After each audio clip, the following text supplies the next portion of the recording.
Hello, my name is Dana Gottesfeld, and I'm married to Marty Gottesfeld. Marty is currently in pretrial detention, and he's on the 34th day of a hunger strike. He was arrested for allegedly cyber attacking or doing a cyber attack on Boston Children's Hospital over the way they treated Justina Pelletier. This case is often framed as a custody dispute or just a cyber attack on a children's hospital, and what often doesn't make it into the story is the human rights violations and the necessity for somebody to stand up for kids that are being abused. So I wanted to spend a little bit of time telling you about that part of the story that sometimes gets neglected for the fanfare of cyber attacks.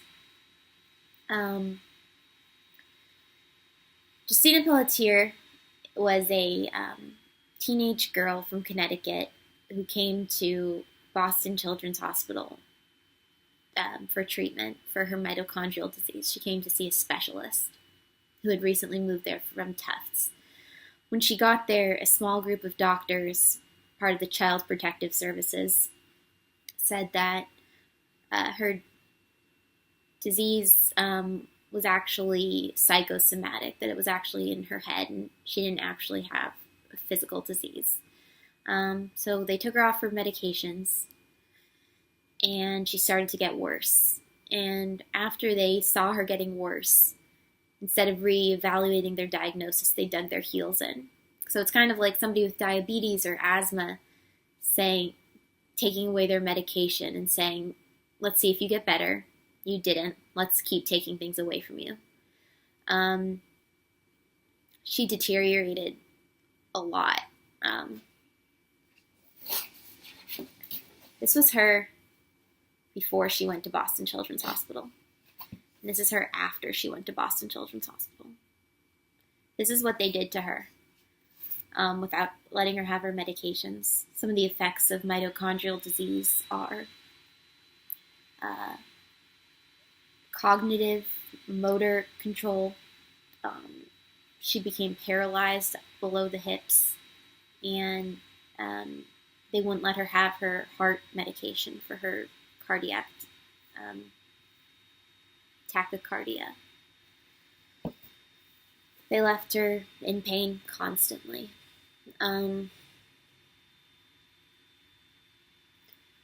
Marty heard about this case, and this came after we were advocating for children otherwise about what this hospital was doing to her and other kids. And it really struck a chord.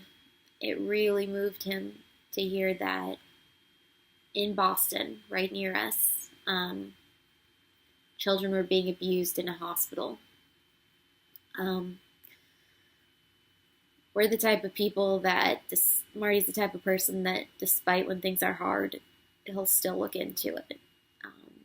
And it really took a toll on him to know that this is what we were doing to kids in our city in 2016. It was really upsetting for him. I would sit next to him and just watch him cry. That this was happening to kids. It's so painful that this is our society, this is what we do, and we ask for help from the government or from the courts. They just kept her there, and they continue to operate, and people can't do anything. Marty is a human rights advocate, and he was fighting for children's rights before Justina, and he continues to fight after Justina. Justina was the highest profile case, and that's what they want to bring the charges on, but Marty has been fighting for a long time. It started mostly he doesn't know the kids that he's fighting for. He just knows that when a child is in pain, and they ask for help, that he has to help. We watched some videos of, it's called the troubled teen industry, and it's like residential treatment centers and wilderness programs and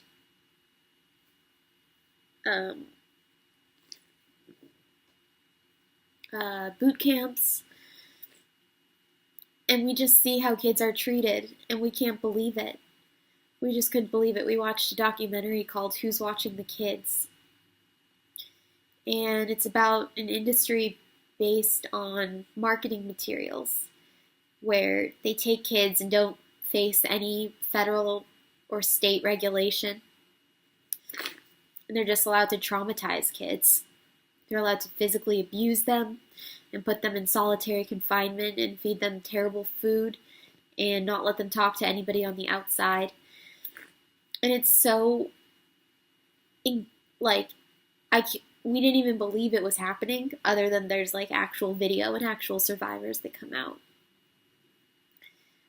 It's happening, whether we like it or not, whether we choose to acknowledge it or not, it's happening.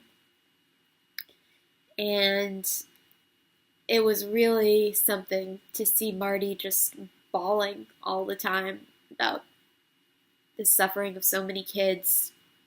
And like, for me, it wasn't so dramatic because I was able to just say, this isn't happening.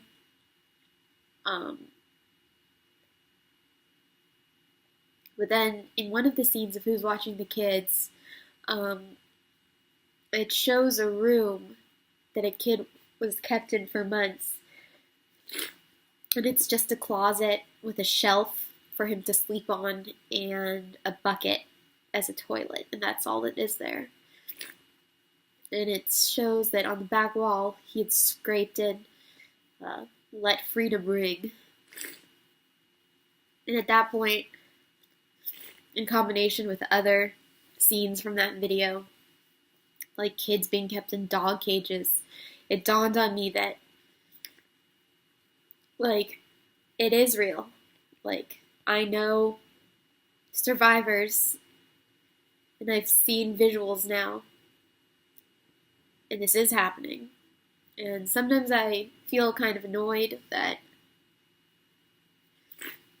Marty is in this situation, and I maybe like am not into the strike or just like want it all to stop, and then I remember what he's fighting for. All of the kids that have been suffering.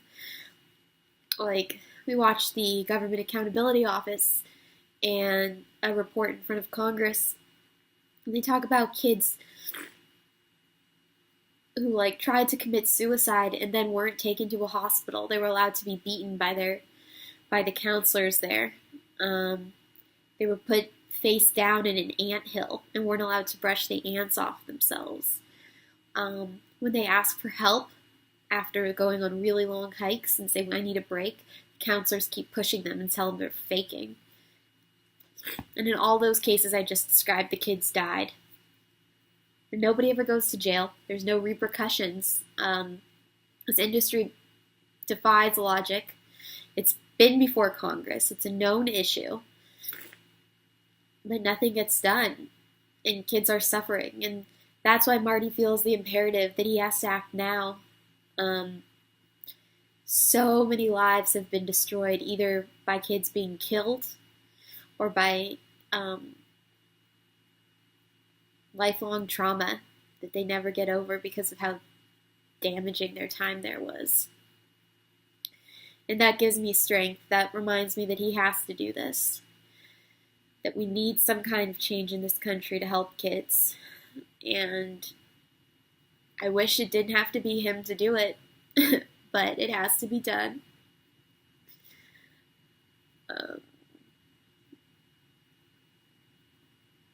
And yeah.